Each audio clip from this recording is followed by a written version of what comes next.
Eusko ikaskuntza, jakitez.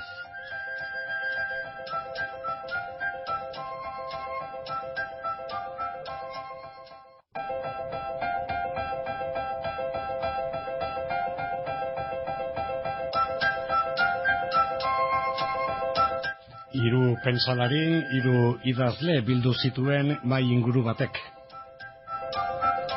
Hiru erregen hotelean izan zen, baina mahaian eseritakoak pentsalariak, idazleak, historiadoreak, baita kazetaria ere. Nafarroa eta Euskal Herria, identitatea, nortasuna, historia. Horixe gaia, Euskal Herria Nafar euskaltzalen ikuspegitik izenburu nagusia. Aurrekoan hasi ginen, mahai inguru honetan aditutakoari atal bat eskaintzen, oraingo honetan bigarrena. Santi Leone, historiadorea da bera, da haren esanak adituko ditugu, gaurko kultur arlo honetan, hemen Euskal Herri irratian, Eusko ikaskuntzarekin batera egiten dugun kultur gintzaren zabalkunderako saioan.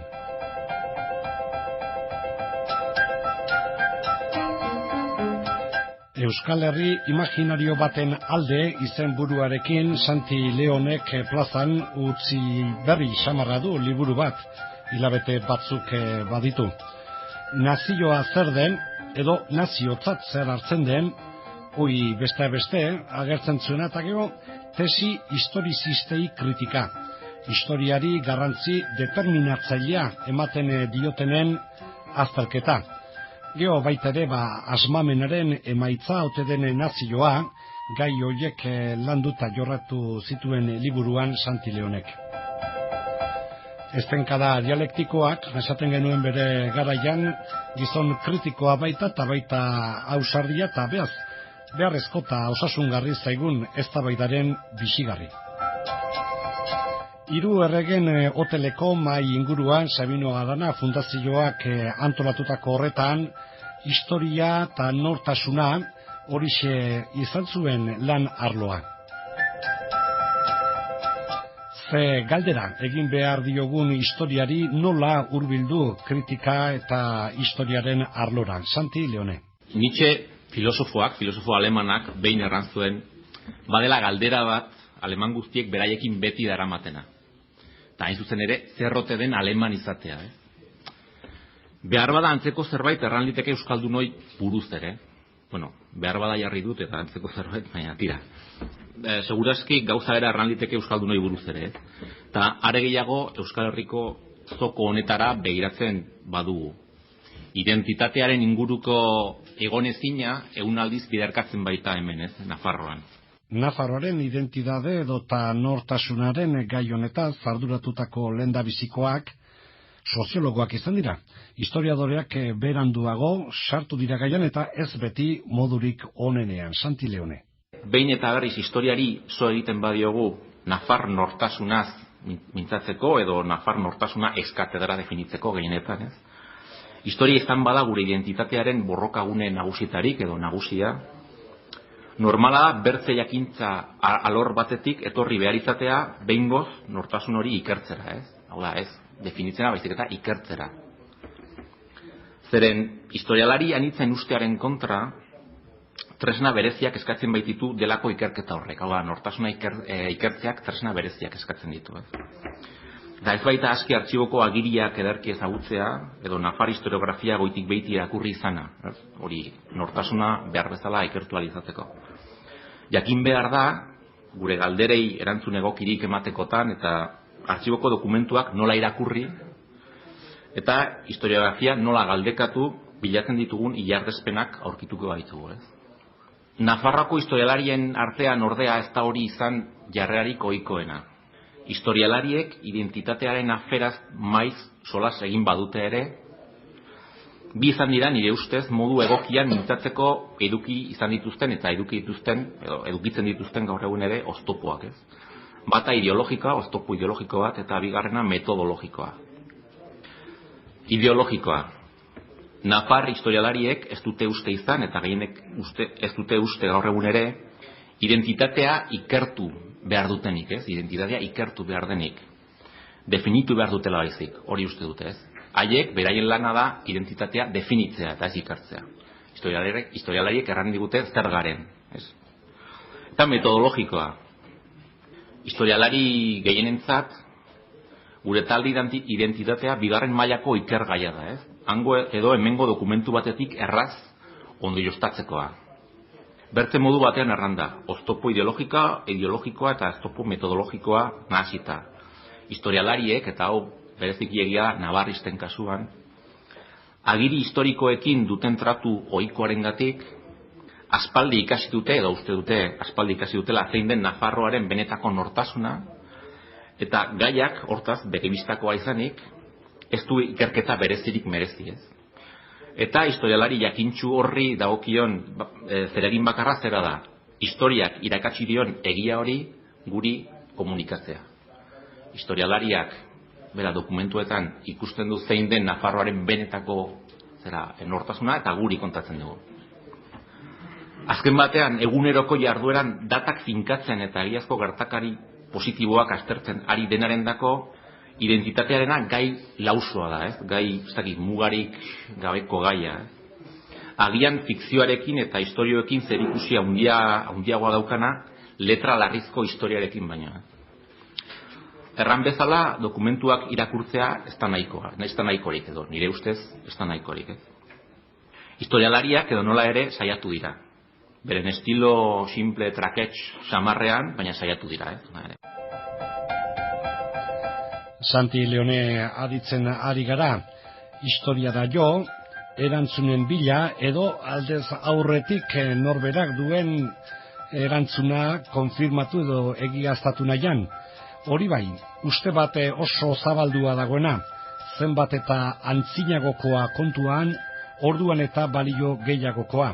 Santi Leone. Gauza bat zenbat eta zaharragoa izan, orduan eta egiazkoagoa. Beraz, Nafarroaren nortasunari gagozkiolarik edo biratzen diogula, identitate hori zenbat eta agiri zaharrago batetik atera, hainbat eta hurbilago egonen gara benetako zinezko, egiazko, ukaezinezko Nafar identitatetik. Foru orokorrak, beraz, jatorrizko identitatea erakusten digu. Eta geroagoko dokumentuak ez izanik, ez dira jatorrizko identitate horretatik desbideratzea bertzerik, ez? Hau da, Erdi Aroan ikusten duguna benetako identitatea da, 16. eta 17. mendetan ikusten duguna jatorrizko nortasunaren horretatik desbideratzeak dira. Santi Leone historiadoreak esanak aditzen ari gara, mai inguru batean izan zen, Euskal Herria Nafar euskaltzaleen ikuspegitik izen burua hartu zuen mai inguruan. Historiari begira eta batipat Erdi Arora. Erdi Aroaz asko baitakigu, eta hortik aurrera Santi Leonen ikuspegi kritikoa Nafarroalde honetan egiten den historia lanei buruz. Erdi Aroa balio anitzekoa izan da Nafarroan. Lehenik eta behin bertzelako gaiak ez ikertzeko aitzakia ederra eman du. Duela gutxi lagun batek komentatzen zidan, gure Nafarroa honetan, oraindik gauzarik importanteenak ikertu gabe ditugu. Hau da, Elizaren eragina, frankismoa, komunikabideen eragina, adibidez. Importantzia eta eragin handiko pertsonaiak, hemen Nafarroan, adibidez, Eladio Esparza edo komunikabideak, Diario Navarra, adibidez. Oraindik, ikerketa sakon baten eta ikerketa on baten esperoan daude. Eta berriz, Erdi Aroaz iaia dena dakigu. Eta ez da soilik berriki gertaturiko historiari beldurra, hori ere, bada. Aurreiritzi hau ere aintzat hartzekoa da. Nafarroaren benetako historia Erdi Arokoa da. Erresuma independenten zen garaikoa. Navarristen eskuetan, historialari navarristen eskuetan, Espainiartasunaren adierazgarri bihurtu zaigu Erdi Aroa. Euskal Herriaren kalterako. Nafarroako erresumaren historiak, neurri handi batean, navarristen eskuetan, Euskal Herriaren historia ukatzen du. Azken horrek falta baitu estatu batek ematen duen heldulekua. Hau da, navarristen betiko argudioa da, Historian Nafarroko erresuma bat izan da, baina Euskal Herria izeneko erresumarik ez. Beraz, Euskal Herriko historiarik ez dago. Hori, behin da berriz, entzun izan dugun argudioa da. Beraz, eta Horretaz gain, navarrismoak estrategia bikoitza garatu du Nafarroaren euskalduntasuna gainera ukatzeko, ez? Kanpora begira, gure espainiartasunak, hori aipaturiko espainiartasun horrek, gainerako euskaldunengandik aparte kokatzen gaitu, ez? Barnera begira, euskalduntasuna argullatu egin du navarrismoak. Bueno, Xabierrek pixkat komentatu duen bezala. Historia horrela irakurrita, navarrismoaren ondorioak argi daude, ez? Erdi Aroan politikoki independente bazen ere, navarrismoaren, Nafarroko erresuma betidanik izan da kulturalki Espainiaren parte eta Espainiari kulturaz eta erlijioaz lotuta egon da betidanik.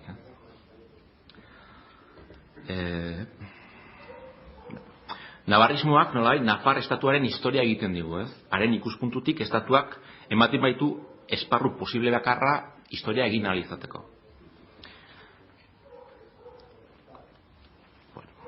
Eta beraz, ez da harritzekoa horrelako kontakizun batek, navarristek egin diguten horrelako kontakizun batek, bertelako historia baten egarria eta gozea sortu baditu. Eta orduan, navarrismoak utzi dituen xorroak betetzera, etorri dira, nire ustez, Navarralde taldeko idazleak. Navarrismoak erantzun gabe utzi dituen zenbait galderei, erantzuten saiatu dira. Hori berez, ez dago gaizki. Are gehiago, ongi dago, nik uste beharrezkoa dela. Kontua da, ea eman dituzten erantzunak egokiak ote direnez, eta kasurretan nik ez erranen nuke. Navarraldekoen ikusmoldean ere, erresuma edo estatua da kezka nagusia. Bertso horretan, Nafarroako erresuma da Euskal Herriaren adierazpen politikoa. Garai batean, euskaldun guztiak bildu zituen arren, gure historia gaztelak egindako lapurreta luze batena da. 1200 urtean hasi eta konkistara iritsi arte, edo gaur egunera iritsi arte. Navarraldekoendako ere, beraz, estatua da gure historia gidatzen duen ardatza, eta gure historia posible egin duen eta eginen duen gida.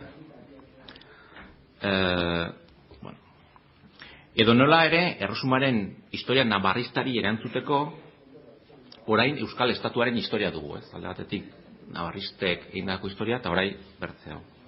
Bietan, historialariak benetako historia egiten ari dira, benetako beti letra larriz, ez? Bietan, nortasuna benetako historia horretatik ondorioztatzen da. Bietan, estatuari esker da historia hori objektiboa eta benetakoa. Gure identitatea hain ongi biltzen duen estatu horren adierazpen nagusia, Erdi Aroan, berran bezala Erdi Aroan kokatzen da komentaturiko bi joeretan. Navarristendako Erdi Aroko estatuak bere dokumentuetan, bere foruetan eta bere kulturan, gure espainiartasun esentziala aditzera ematen du. Nahiz eta beharrezkoa izan ez gero, lehenagoko garaietan ere aurki daitezken espainiartasun horren aztarnak.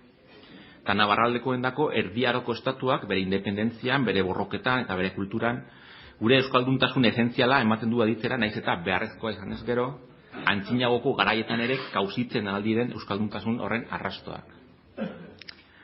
Bi ikuspuntuetan gure historia jatorrizko nortasun horren goraberen historia da, ez? Bada jatorrizko nortasun bat, Erdi Aroan agertzen dena, eta gure historia jatorrizko nortasun horren historia da, neurri handi batean, ez?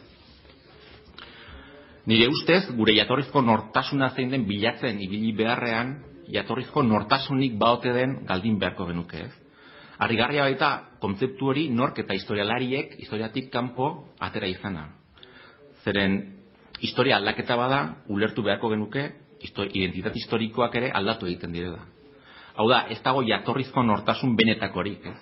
Eta hori kontuan hartuta, dokumentu batean Nafarra edo Euskaldun edo Espainia edo Euskal Herria edo nahi duzuena aurkitzen ditugunean, ez genuke bertatik gure nortasuna ondorioztatu beharko.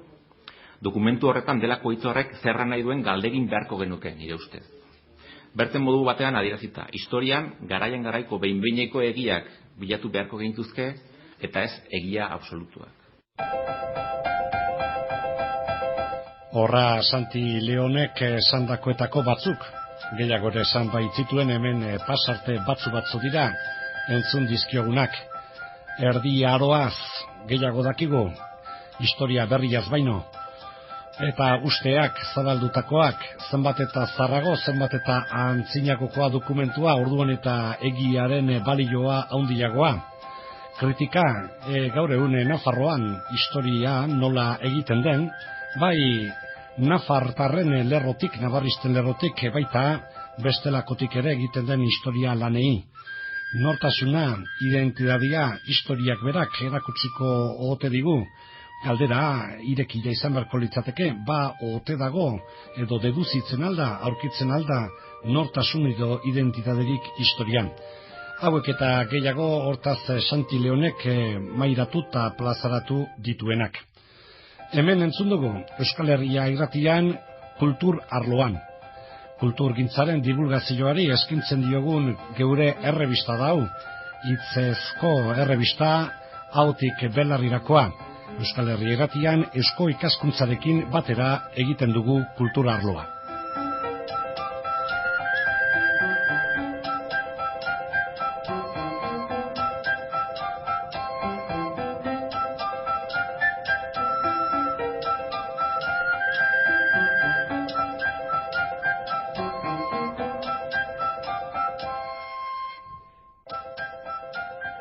Eusko ikaskuntza, jakitez.